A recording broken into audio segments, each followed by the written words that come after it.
Hello, c'est Greg, j'espère que tu vas bien. On se retrouve dans une nouvelle vidéo où je t'emmène une nouvelle fois avec moi en visite. On va aller visiter un bien et tu vas voir ce bien, il a un potentiel. Alors, on va faire un petit débriefing juste après la visite, mais je te remets les choses un petit peu dans le contexte. Donc là, on va visiter une maison.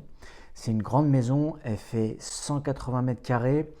Elle est susceptible d'être divisible en plusieurs appartements. Peut-être qu'on peut en créer plusieurs, mais comme d'habitude, comme tu le sais, selon les communes, il peut y avoir plusieurs contraintes. Déjà, d'une, au niveau des travaux. Il va falloir bien estimer le coût des travaux. Quand tu veux diviser une maison, il faut également étudier le PLU. Est-ce que la mairie, elle permet de créer plusieurs logements dans le secteur où est située la maison? Ça, c'est une maison qui est située dans le 91, donc dans l'Essonne, et souvent dans ce type de ville, dans ce type de village, la mairie impose plusieurs créations de places de parking selon la surface des logements. Si par exemple tu as une maison où tu veux créer, on va dire 3 à 4 logements, eh bien peut-être que la mairie elle peut imposer une place ou 2 places de parking par création de logement et également par surface. Par exemple, si c'est la création d'un logement qui fait 20 mètres carrés ou 25 mètres carrés, elle peut dire bah là c'est la création d'une place de parking. Peut-être que si par exemple c'est 35 mètres carrés, elle peut dire c'est la création de 2 places de parking et parfois elle peut aussi imposer la création d'une place de parking classique mais également une place de parking couverte et aussi de la création d'espaces verts. Bref, dans tous les cas, il faut analyser le PLU. Donc là, comme je te l'ai dit, cette maison, elle est située dans le 91. Donc elle est située un petit peu excentrée du centre-ville. Ce n'est pas vraiment le meilleur emplacement, mais en fait, il y a un potentiel. Je vais te donner les chiffres un petit peu plus concrets au niveau du coût de cette maison juste après la visite. Mais là, je t'ai remis un petit peu les choses dans le contexte. Tu sais que c'est une grande maison. Il y a un rez-de-chaussée, il y a un étage, également il y a un sous-sol et il y a aussi un extérieur. Sur cette maison-là, normalement, les places de parking ne devraient pas être un problème parce que tu verras à l'arrière de la maison, il y a un grand jardin où on pourrait peut-être créer des places de parking. Mais je t'avouerai que c'est un petit peu dommage parce qu'on pourrait garder un petit extérieur pour 1 ou 2 appartements que l'on pourrait créer. Mais dans tous les cas, on ne peut pas tout faire.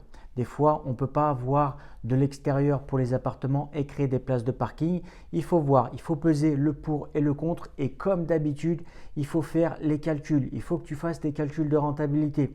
Parce que des fois, même si un bien a un gros potentiel, selon le prix de vente, selon le coût des travaux, peut-être qu'au fait, ton affaire, elle est à zéro. C'est-à-dire que ton affaire, en fait, elle ne va pas rapporter d'argent. Donc là, on va visiter le bien et on fait un petit débriefing juste après la visite. Allez, c'est parti.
cave.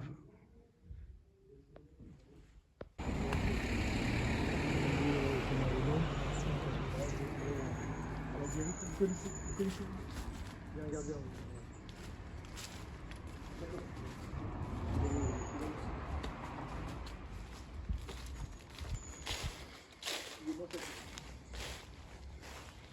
Ah bah très bien, donc vous avez accès. Ok. La maison se situe pas très loin du clubhouse. Donc, c'est facile à vous garer sur le parking du clubhouse. Bonne soirée pour vous.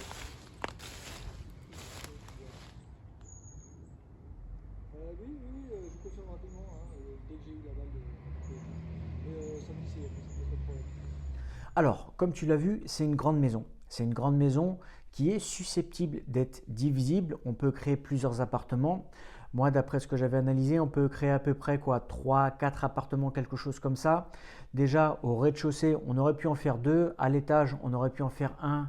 Et également au sous-sol, on aurait pu en faire un autre. Mais je t'avouerai que le sous-sol, je trouve que il n'est pas spécialement top pour pouvoir créer un appartement parce qu'en fait, c'est pas très lumineux.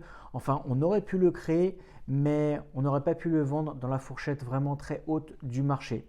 Également, le bien, il est situé un petit peu loin du centre-ville. Donc déjà, l'emplacement, il n'est pas premium. Tu ne peux pas viser la fourchette haute du marché, même si tu revends les biens rénovés, vraiment neufs, nickel. On n'aurait pas pu viser la fourchette haute du marché. Pour te donner aussi 2-3 petites infos au niveau des prix du mètre carré, dans la fourchette basse, on va être aux alentours des 2 000 € du mètre carré, fourchette moyenne 3 000 €, fourchette haute 4 000 €. Également, comme tu l'as vu, la maison, elle n'est pas dans un super état. Il y a une autre chose aussi à prendre en compte, c'est que j'ai pas pu vraiment bien le filmer, mais c'est au niveau de la toiture. Quand j'ai discuté avec l'agent immobilier, il m'a bien précisé qu'il y avait un gros truc au niveau de la toiture à réparer. C'est-à-dire qu'en fait, il y a des fuites dans la toiture. Alors, des fois, c'est pas grand-chose, des fois, c'est juste quelques tuiles à changer. Et ça, je t'avouerai, ça ne va pas aller très très loin au niveau du coût des travaux. Mais en fait, quand tu as une toiture comme ça, il faut surtout analyser en fait au niveau de la charpente. Dans quel état est la charpente? Est-ce que les poutres de la charpente sont moisies, sont pourrites? Est-ce qu'il faut les changer?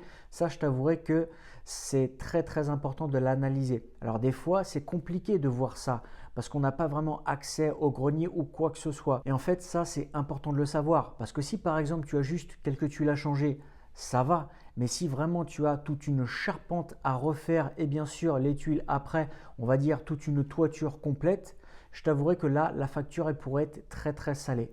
Et comme tu l'as vu, la maison, elle a besoin quand même d'un gros rafraîchissement, que ce soit au niveau de l'intérieur pour créer tous les appartements, que ce soit au niveau de l'extérieur, au niveau de la façade, du ravalement, également comme je viens de te dire, au niveau de la toiture, mais aussi surtout au niveau de l'extérieur en lui-même, de la partie jardin, c'est-à-dire qu'il faudra créer des places de parking, au niveau également de la fermeture, tu sais, tout ce qui est tout autour de la maison.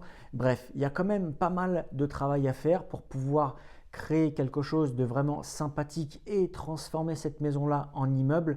Alors, ce que je vais te demander, c'est qu'est-ce que toi tu penses de ce projet-là? Est-ce que tu penses que c'est un projet qui est intéressant ou pas? À combien tu te positionnerais? Un petit détail également que je ne t'ai pas précisé, c'est le prix. Donc, comme je te l'avais dit, au niveau de la surface, on est à peu près à 180 mètres carrés. Et au niveau du prix, je t'avouerai que c'est un prix qui est, à mon sens, assez cher par rapport au bien en lui-même, dans l'état où il est. On est aux alentours des 280 000 €. Alors 280 000 €, on est dans la fourchette basse, mais en fait c'est toujours pareil. Être dans la fourchette basse, c'est bien, mais à un moment donné, 280 000 € plus tous les travaux que tu dois effectuer et par rapport au prix de revente potentiel, au final, est-ce que c'est intéressant? Est-ce que tu vas vraiment dégager une marge conséquente par rapport au projet en lui-même, par rapport au temps que tu vas passer sur ce projet-là, par rapport à l'énergie que tu vas devoir investir? Bref, il faut toujours peser le pour et le contre. Et moi, je vais te demander tout simplement, qu'est-ce que toi tu en penses? Est-ce que tu te positionnerais sur ce type de bien-là ou tout simplement tu penses que le bien n'est pas rentable? N'hésite pas à me dire ce que tu penses dans les commentaires. Moi, je te remercie d'avoir regardé la vidéo jusqu'ici et je te dis à la semaine prochaine dans une prochaine vidéo. Ciao, ciao!